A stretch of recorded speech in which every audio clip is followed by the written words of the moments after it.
तो प्रभु, आज हम राजनीतिक लिहाज से देखें, नई नई सरकार बनी है, महीना भर हुआ है, हम राजनीतिक लिहाज से कहां खड़े हैं? कैसे आंकते हैं आप इस सूरत हाल को? फिर राजनीतिक दृष्टि से अगर देखा जाए, बजट सेशन जो शुरू होगा 23 तारीख को, वहीं से पता लगेगा।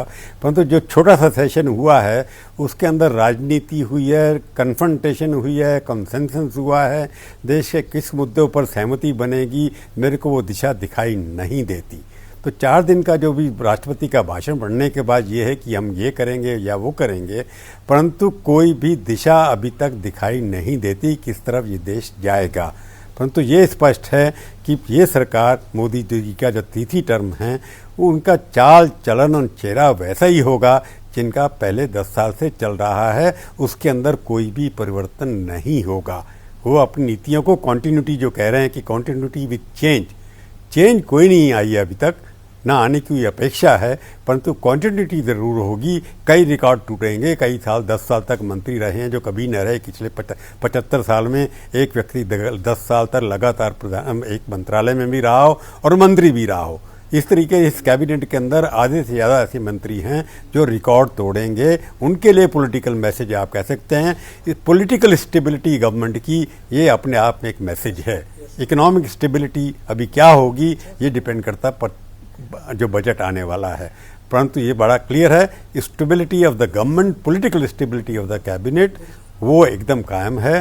वो एक गवर्नमेंट की विशेषता है जो पिछले 75 साल में नहीं थी, क्योंकि राजीव गांधी के ज़माने के अंदर 24 बार मंत्रालय बदले गए थे लोगों के अंदर। इंदिरा गांधी के 10 साल के अंदर 69 बार बदले गए थे। तो इसलिए लगता है कि ये उसी दृष्टि से पॉलिटिकल मैसेज बड़ा क्लियर है कि हम पॉलिटिकली कॉन्टिन्यूटी रखेंगे। और कई मंत्री जैसे राजनाथ सिंह जी 6 साल का रिकॉर्ड डिफेंस मिनिस्टर का तोड़ेंगे, अमित शाह 6 साल का रिकॉर्ड अब 6 साल चल रहा है होम मिनिस्टर का तोड़ेंगे, तो निर्मला सीतारमण फाइनेंस मिनिस्टर का, जसवंत सिन्हा का रिकॉर्ड तोड़ेंगी शायद, कि जसवंत सिन्हा भी 5 साल रहे थे, उसके बाद जसवंत सिंह बन गए थे। तो मेरे को लगता है पॉलिटिकल दृष्टि से पॉलिटिकल गवर्नमेंट जो है वो स्टेबल है। इकोनॉमिक पॉलिसी उसकी चेंज होगी, कॉन्सेंसस होगा या नहीं होगा, ये बजट जब शुरू होगा उसके ऊपर दिखाई देगा। उस पर मैं आता हूं, लेकिन आपने जो संकेत और संदेश की बात की, अभी निरंतरता का संदेश दिया जा रहा है प्रभु।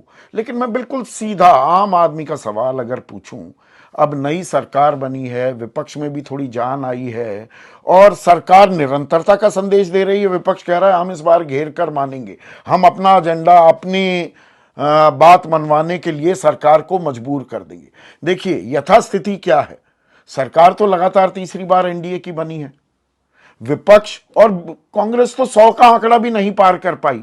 लेकिन फिलहाल पहले महीने में यह सत्ता पक्ष और विपक्ष के बीच जो ये दंगल चल रहा है, भारी कौन दिखाई दे रहा है? एजेंडा कौन सेट कर रहा है? भाई भारी जो जिससे राहुल गांधी नहीं, एजेंडा अभी जो सेट किया है कि जो पार्लियामेंट, मैंने कहा ना, जो डिस्कशन हुआ है, राहुल गांधी जी ने पहली बार एक ऑपोजिशन ऑल्टरनेटिव एजेंडा दिया है। एजेंडा वो ये नहीं है कि हम क्या करेंगे, उन्होंने गवर्नमेंट की खामियां जो हैं वो निकाल करके रखी हैं, जबकि राष्ट्रपति के भाषण के अंदर सरकार क्या करेगी उसका लेखा जोखा रखा गया था। तो परंतु अगर पार्लियामेंट्री डिबेट की, जैसे कॉलेज के अंदर डिबेट होती है, कौन जीता है डिबेट के अंदर, मैं ये कहूँगा कि गवर्नमेंट का एक वन साइडेड पॉजिटिव एजेंडा था तो उसके ऊपर डिबेट जीतने का मतलब ही नहीं था। परंतु जिस अंदाज से, जिस तरीके से राहुल गांधी ने अपोजिशन एजेंडे को रखा है कि हम आपको क्वेश्चन करेंगे, हर बात के ऊपर आपके ऊपर सवाल उठाएंगे, आपके बात करने के तरीके पर सवाल उठाएंगे, तो अभी जो राउंड 1 जो रखता है पार्लियामेंट के अंदर, वो राहुल गांधी ने सेट किया बाय एग्रेशन से। इसलिए गवर्नमेंट की तरफ से अभी एग्रेशन उतना नहीं है। हालांकि मोदी जी ने बाद में जो बोला, लोकसभा के अंदर वो शांत स्वभाव में थे, परंतु राज्यसभा में काफ़ी एग्रेशन उनके ऊपर था। परंतु ये कहेंगे कि कौन जीता है इसके अंदर, क्या भी हुआ, लोकसभा जो अभी सेशन खत्म हुआ है उसके अंदर जनता का व्यू पॉइंट लेकर जो कांग्रेस पार्टी चली थी उसके अंदर वो काफ़ी सफल हुई है, उनको ट्रैक्शन मिला है। ऐसा लगता है मेरे को कि ऑपोजिशन को इस वक्त हैवी है उनके ऊपर, उसका जवाब उनके ऊपर कांग्रेस रूलिंग पार्टी को देना पड़ेगा। पहली बार रूलिंग पार्टी डिफेंसिव पे दिखाई दे रही है। पर जब हम 2014 की बात करें, 2019 की भी बात करें और उनको रिविजिट करना प्रभु मेरे ख्याल से, and correct me if I am wrong, जरूरी भी हो जाता है। सरकार जब 2014 में आई तो बहुत सारे नारे दिए गए थे, अच्छे दिन आएंगे। जैसे 2019 के बाद गारंटी की भी बात काफी की जाने लगी और नए नए आइडियाज भी आए थे, stand up India, startup India, skill India, make in India, ये नारे चले थे। और एक नारा जिसका जिक्र कल आपने अपने लेख में भी किया है, जो संडे को, जो सैटरडे को आता है आपका, मैक्सिमम गवर्नेंस मिनिमम गवर्नमेंट। सरकार का काम धंधा करना नहीं है, सरकार कम से कम होनी चाहिए, ज्यादा से ज्यादा काम करते हुए दिखनी चाहिए। जी, मैक्सिमम मोदी। पर क्या वो थोड़ा सा दिशा भटक गई है सरकार? और जो वो पॉलिटिकल मैसेजिंग थी और जो बिल्कुल पॉइंटेड होती थी, क्या अभी उसका इंतजार है सरकार की तरफ से कि सरकार क्या एजेंडा सेट करेगी? क्या वो बजट सत्र में सामने आता दिख सकता है? क्योंकि पिछले हफ्ते मैंने लिखा था, राहुल गांधी के ऊपर मैं लिखा, इस बार जो कॉलम लिखा गया कि जो पहले शुरू में 2014 में नारे लिए थे, स्वच्छ इंडिया और मैक्सिमम गवर्नेंस और मिनिमम गवर्नमेंट, उसके ऊपर एम्फेसिस किया था कि मोदी जी के जो नारे जो हैं उसके पीछे काफ़ी सोशल इंजीनियरिंग भी होता है, इकोनॉमिक इंजीनियरिंग भी होता है, नए थॉट भी होते हैं। मैं उनको बोलता हूँ वो स्लोगन मिथ हैं। जितने स्लोगन मोदी जी ने दिए हैं उनका रिकॉर्ड तो, और सारे स्लोगन के पीछे फिलॉसफी भी है, इकोनॉमिक्स भी है, पॉलिटिक्स भी है, परंतु उसका इम्प्लीमेंटेशन के पीछे बड़ा फर्क पड़ता है। जैसे स्वच्छ इंडिया का नारा बहुत अच्छा नारा उन्होंने दिया था, उनके मंत्रियों ने काम भी अच्छा किया, वेंकैया नायडू ने, हरदीप पुरी ने जाकर के उसके बाद, पर उसके बाद सिस्टम फेल हो गया। तो मॉनिटरिंग की इस बात जरूर ये है कि थर्ड टर्म जो मोदी की होगी वो कंसोलिडेशन की है। जो मोदी की मोजो पहले थी, जिस तरह की अथॉरिटी उनकी पहले थी 2014 से 2019 तक तो जो रही है और अब 24 तक रही है, उसको वापस लाना होगा कि इम्प्लीमेंटेशन। अब जनता मांगती है अकाउंटेबिलिटी। नारे जो है जमाना जो आपने प्रॉमिस किया है वो आपने डिलीवर करके दिया। हालांकि इकोनॉमी में आपने 5th लार्जेस्ट इकोनॉमी बना दी, आपका स्टॉक मार्केट जो है 40,000 से लेकर 90-80,000 के करीब पहुंच गया 10 साल के अंदर। आपके यहाँ पर कैपिटा इनकम बढ़ गई है, गरीबी रेखा से लोग नीचे आ गए हैं, सारे वर्ल्ड के अंदर आपकी।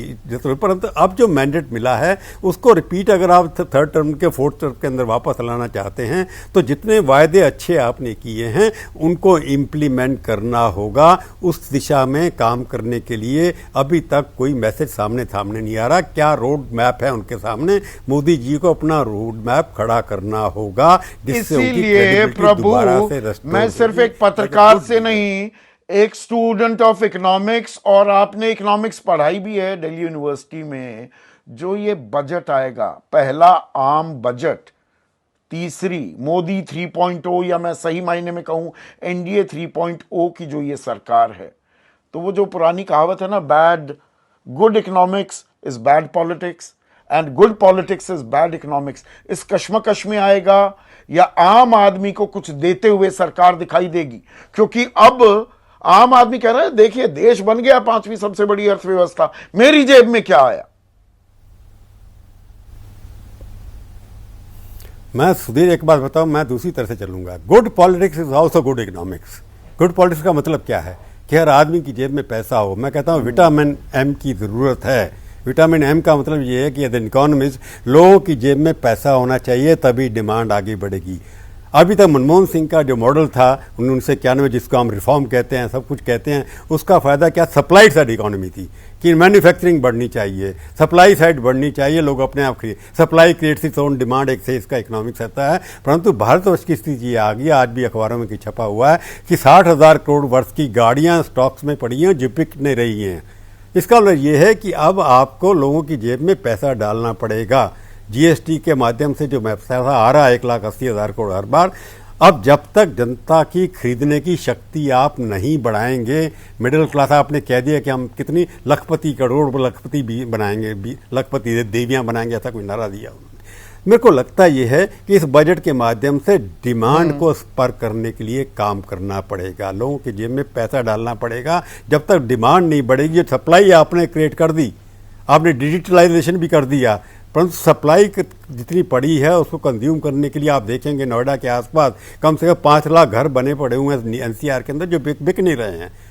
बिक नहीं रहे, लोग खरीदना चाहते हैं। तो मेरे को लगता है कि इस बजट के अंदर निर्मला सीतारमण जी को मिडिल क्लास और लोअर लोगों के लिए कुछ ना कुछ देना पड़ेगा। अगले 5 साल के अंदर आपने ग्रोथ रेट अगर 8% करना है, ग्रोथ रेट का मतलब ये कि इनइक्वालिटीज और इनकम आज 1% लोगों के पास 20% 30% के मुकाबले में वेल्थ क्रिएशन हो रही है, उसका फायदा नहीं, अल्टीमेटली जाकर के नुकसान होगा। खरीदने वाले लोग नहीं होंगे, लोग यहाँ से शिफ्ट करते चले जाएंगे। तो अब सप्लाई क्रिएट हो गई है, इंडिया अब इस स्तर पर है कि वो डिमांड क्रिएट करेगा, तभी जाकर के आगे आपकी अर्थव्यवस्था बन सकती है। आप 5 ट्रिलियन इकोनॉमी तभी और बन सकते हैं, डिमांड इन्फ्लेशन तो नहीं क्रिएट बनेगी। करने के लिए, पैसे बढ़ते रहेंगे, मांग अपने आप बढ़ाने बढ़ेंगे के लिए जेब में आने भी चाहिए, जेब में पैसा भी चाहिए, जैसा विटामिन एन की बात प्रभु कर रहे थे।